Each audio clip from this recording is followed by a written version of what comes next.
Hi, everyone, and thanks for joining us. I'm Josh. And I'm Sarah. And we are the Hiking Fools, guiding you through the trails of Glacier National Park with unique personal insight. And today we're very honored to have a couple of special guests in the studio with us. Generally, we're talking about our hiking adventures and, what to find and elevation to gain and mileage. And today we are excited to talk about bear safety and awareness with a couple of legends. Tim and Rachel Manley are joining us today.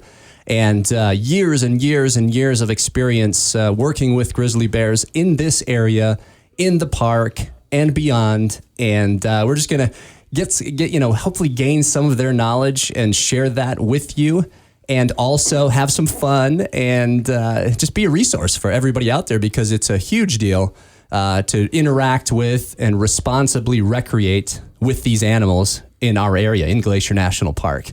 So, Sarah, I know you are pumped because these are a couple of heroes of yours, just the work they've done.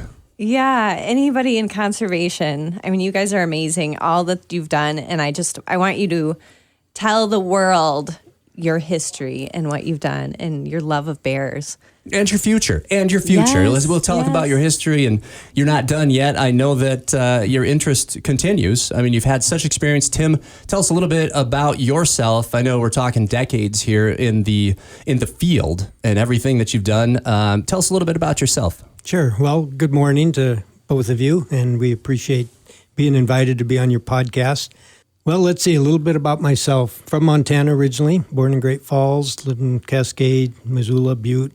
Went to school down in Colorado, graduated from Colorado State University in wildlife biology, and moved back up to Montana in 1981. Okay. And did you meet anybody in Colorado? Anybody special? Or I read that, Rachel, you were born and raised in Colorado, or? I was born and raised in Colorado, but we didn't actually meet there. Okay, interesting. No, we didn't meet until actually 1998. Okay, yeah. All right. Yeah, in Glacier Park, working bears, actually. Oh, nice. Yeah, I don't know if you knew, Sarah and I met working in Glacier Park, too. 20 years ago, 2005, we were less exciting of a role at Lake McDonald Lodge in the gift shop, but we got to explore. We got to explore a lot. So anyway, so decades and decades working for what, FWP? Yeah, actually, when I moved back up to Montana, I started volunteering for the Forest Service, mapping big game winter range up on the Murphy Lake District, Fortine District, out of Trigo area, Fortine. Okay. And then I started on the Cabinet Grizzly Bear Project in 1984. Okay. Over at Libby, and I worked on that until the late 80s, and then started on the South Fork Grizzly Bear Project in the Swan Range. And you were just chasing them down. I mean, they were trying to get away from you, but you were just chasing them down wherever they went.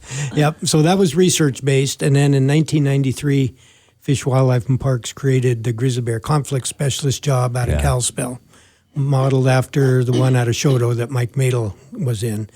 And so I applied for that in 93, got hired to be the Grizzly Bear Conflict Specialist up here, and then did that until I retired in the end of 2021. Nice. Okay, so grizzly bear conflict specialist, the interaction between the wildlife and the people, not a conflict specialist in the sense that you had on boxing gloves and you went toe to toe with these grizzly bears. Is that right? Well, to be clear, literally, yeah. I guess you could be clear that way. Okay. Trying to prevent conflicts between people and bears, but also resolve conflicts.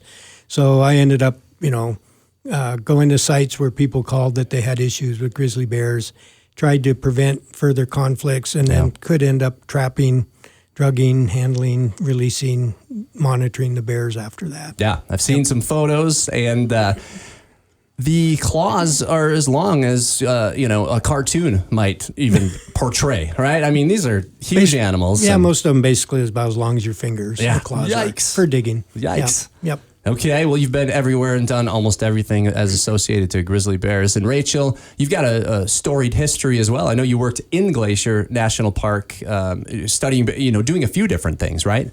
That's right, yes. And as Tim said, thank you both for having us here this morning. We've been looking forward to this. Yes, I was in Glacier Park for 21 years, and I should be more specific and say seasons. Okay. I opted to stay seasonal because I wanted to be on the ground with the people, with the resource. And at that point, people who were permanent tended to be more in the offices and supervisory. That's changed a little bit now, but at the time that I was there, seasonal was what I wanted to be. I started in Glacier in 94, and I came up as a volunteer actually on the trail crew. And I'd had trail experience in college, and so that's what I knew. And at that time, you could only apply to 2 different national parks. And I applied to the Tetons and Rocky Mountain and didn't get hired. And I'm like, well, what the heck? I don't want to be there anyway. I want to go to Glacier. And we're glad. Yeah. So I came on up in 94, and I have to say that the lead trails guy at that time, he's retired now, but Jack Paulzine, big hats off to him, because he did everything to get me into every training possible that the park had to offer. Nice. Invested in you because of the importance of the study. I think, yeah, he did seem a little bit invested in me, maybe because I was a little bit older than the normal volunteer. But he put me in backcountry ranger training and bear management training and fire training. So from there, I moved into being a fire lookout up at Numa Lookout above Nice. Bowman Lake for a couple seasons. And at one point, I had 13 bears on the slope behind Numa eating huckleberries. And I just spent hours watching these bears be bears. It was really my first opportunity to get to observe them. Just not interacting with people, just themselves. Black bears and grizzly bears. I got to watch them mixing it up. And they closed my trail because of all those bears, and I got escorted down by one of the bear rangers. And, I just picked his brain for the entire hike. Yeah. And then after that, a ranger position fell in my lap. And at that point, if a ranger position fell in your lap, you took it. Sarah, would you like a ranger position to fall in your lap? Yes, All right. please. All Yeah. right. Whoever's listening out there, if you can make it happen. Yeah, have it fall in Sarah's lap. So I thought, well, I better not go back to the lookout. I better take this. This is a good opportunity. And then from there, I was encouraged to go to the Law Enforcement Academy and get my EMT certification, because if I was going to be a ranger, I wanted a longer season and more pay. So I did that. I got those certifications, and then was hired on in Many Glacier as a bear ranger, which is interesting to me. I have a degree in geology. From Wisconsin, right? From Wisconsin. I went to a little school called Beloit. That's Fantastic where I'm little originally school. from, northern Wisconsin, way up on Lake Superior. So it was kind of Yeah. neat to see that connection. You're a cheesehead. That's right. Exactly. You're right. It's I can't hide it. Yeah. So I took that job, and it was just too short a season and too little pay. So I did the Law Enforcement Academy, got the EMT, and then for some reason, I guess because I'd had the bear training and it had been a part of my job description as a ranger prior, they decided that I was good to be a bear ranger. Nice. That was 1998, and as Tim said, that's when we met. And he and Carrie Hunt and their Karelian bear dogs came over to Many Glacier for, 2 or 3 weeks, I guess, and helped us out. And I was so new. I was in sponge mode, and I just wanted to learn everything. And I learned so much from them those weeks. So then I went on for the next 10 years and had bear management as my sole duty, but also law enforcement and EMS and search and rescue. I mean, no ranger gets to just do one thing. No, it's a lot to do. Crowd management. Huge part of it. Huge part of it. Yes. But that's the point. I mean, that's kind of what we're here to talk about too is, we have 3 million plus visitors every season to Glacier National Park, and the bears are there. And so we've got to learn to interact. And I think that's what people are sometimes looking for is, how do I do this? Should I be afraid? How should I prepare? What do I need to be sure I know? And that's what we're going to talk more about as we get into it. But we appreciate both of you kind of sharing your history and how you got to where you are.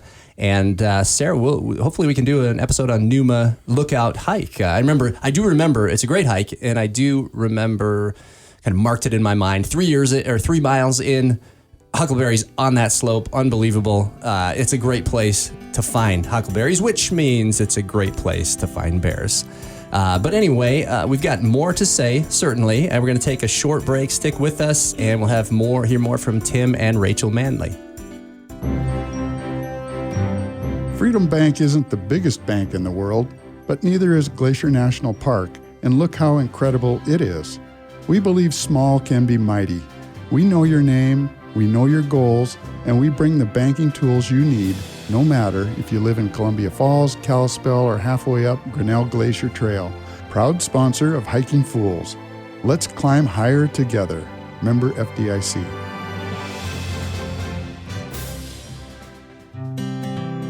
All right, welcome back. We are the Hiking Fools, and we've been talking to Tim and Rachel Manley, a powerhouse couple here managing grizzly bears in this area, northwest Montana, and specifically Glacier National Park. We've heard all about them already, and we want to. This is a two-part show, so make sure you listen to the second part because they've got so much to share. I know that it's going to all be useful and helpful for you as listeners, but let's talk a little bit more about some of the things that a beginner would need to know. Be bear aware. I mean, you enter a trail in Glacier National Park, and there is the red sign that says what? Entering grizzly country. Sarah, what do we see?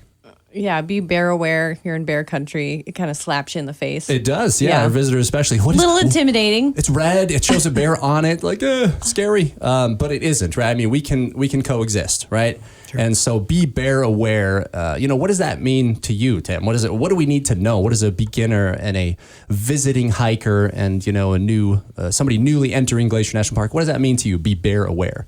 Well, for me, I guess, and for people that are coming into, say, Glacier Park or where there are bears, the main thing is just be aware that you can run into a bear anywhere.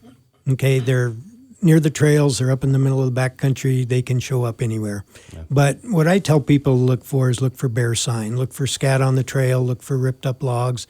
If you're walking through the huckleberry patch, be aware that, there's going to be bears in that area because that's what they're feeding on at that time of the year. If you're climbing up on Saillie in August, September, the bears are up there eating army cutworm moths. Right. So be aware that that's, the habitat the bears are using at certain times of the year. Man, we've seen them turn over those rocks, Sarah. How many times have we seen a huge boulder look like a pebble in with the muscle of a grizzly bear turning that over looking for those moths? Yeah. And Eric Peterson did his master's project on grizzly bears eating the moths up in the park. And, nice. And so that's what I tell people, educate yourself about bears.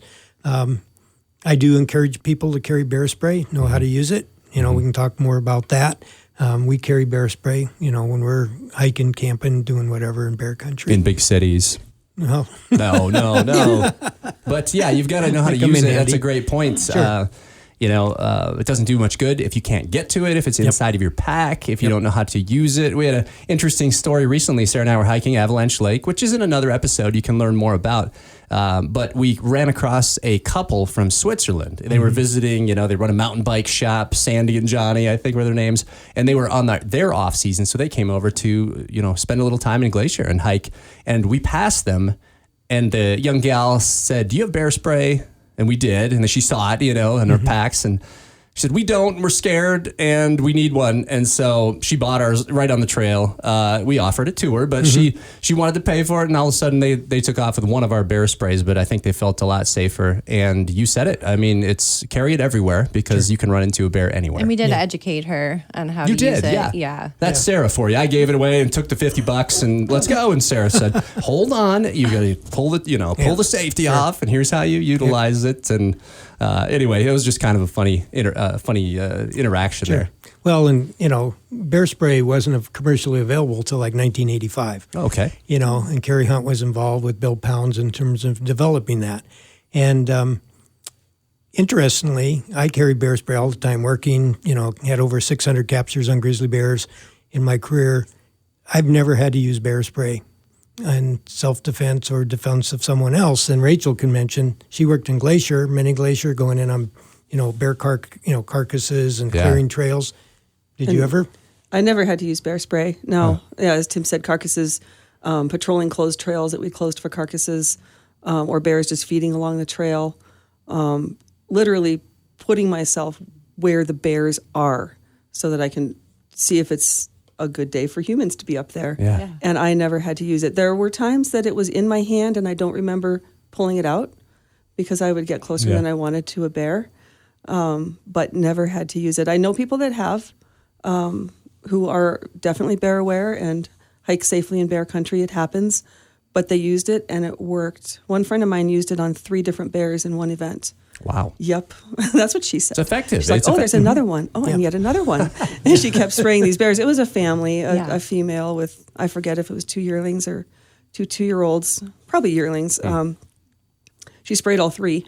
And then she wished she had a second can because she still had to get all the way back home. Yeah. So that's something to think about too, is do you want to hike with 2 cans or not? Right. It's good to hike in groups, and it's good to all be prepared. Safety in numbers, right? When hiking in Glacier. Definitely. So the bear spray, how far in feet would you say it goes, and how long in seconds does it last? Well, basically, out to 30 feet. And I think the one I carry, counter assault, it's about 7 seconds worth of spray. Mm-hmm. I think it's good for people to know that. Sure. I forget what the can actually says, but we've both sprayed it a lot in trainings and practice and getting rid of expired bear spray and whatnot. And it almost seems to me like what the can says appears generous, but we have to remember that when that cone of spray goes out, it disperses into a cloud that we may not be able to see anymore, but it's still going to be felt. Yeah. And then along with that, it goes out at, I think, 75 miles per hour. Yeah. Sheesh. And so people are like, well, what if it's a headwind? Like, well, if it's a headwind, you're going to have to take a calculated risk. Personally, I'm going to go ahead and spray it because it's going to go somewhere. Yeah. It's not going to come back on me immediately. Yeah. We've been on Swift Current, look out at these places where I'm pretty sure I didn't have the tool, the instrument, but I'm pretty sure we had dang close to 75 mile an hour winds, wouldn't you say? Probably. There are places in Glacier, whether it's a peak or a pass, that, man, it gets pretty windy in Absolutely. certain places. I've been literally blown over before, so for sure. No, it's true. It's true. We've locked arms and,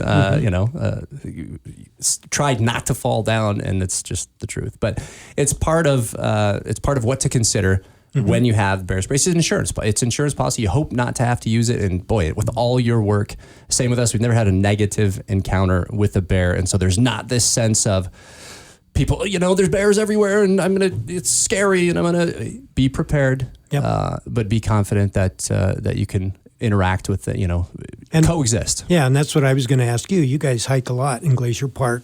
I was curious if you've ever had to use it.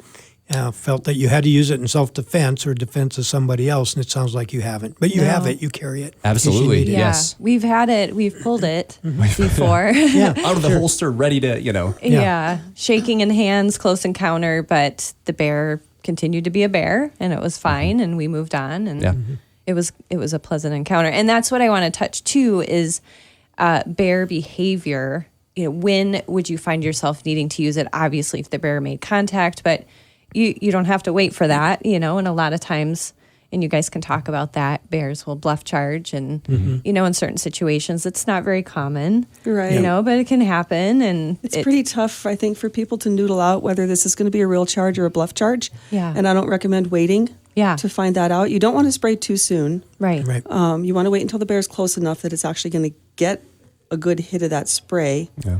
If you aim at its feet, the cloud will rise up a little bit and it'll run right into it. But don't wait to find out if it's a real charge or a bluff charge. There's body language signs to indicate one or the other.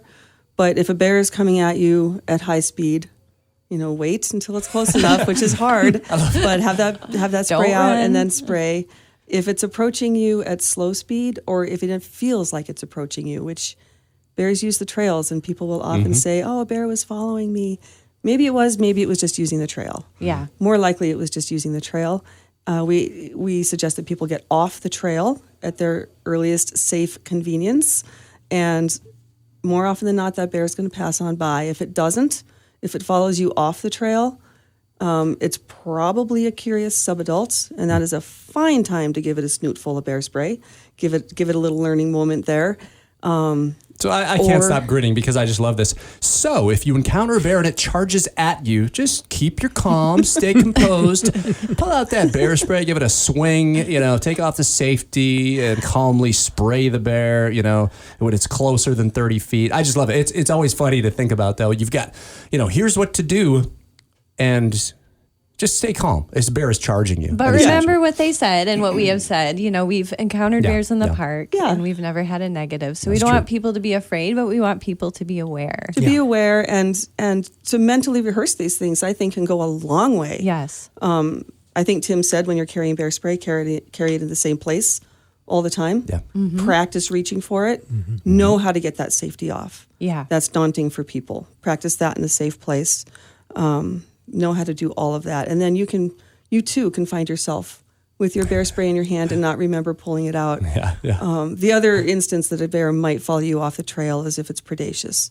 That is very, very rare. Very rare. But in either of those cases, go ahead and spray it. Why mess around with it? But don't spray it if it's just using the trail and you haven't gotten off the trail. Yeah. Path of least resistance. We can all share that. And so we've got a lot more to talk about in part 2 of this, bear safety and awareness episode with Rachel and Tim Manley. We'll ask you to check out our Instagram page at Hiking Fools MT to see some great photos from our recent adventures, and tune in next time. Check out more episodes online, and remember to follow us on Spotify and Apple Podcasts. I'm Josh. And I'm Sarah. And we are the Hiking Fools, encouraging you to always go.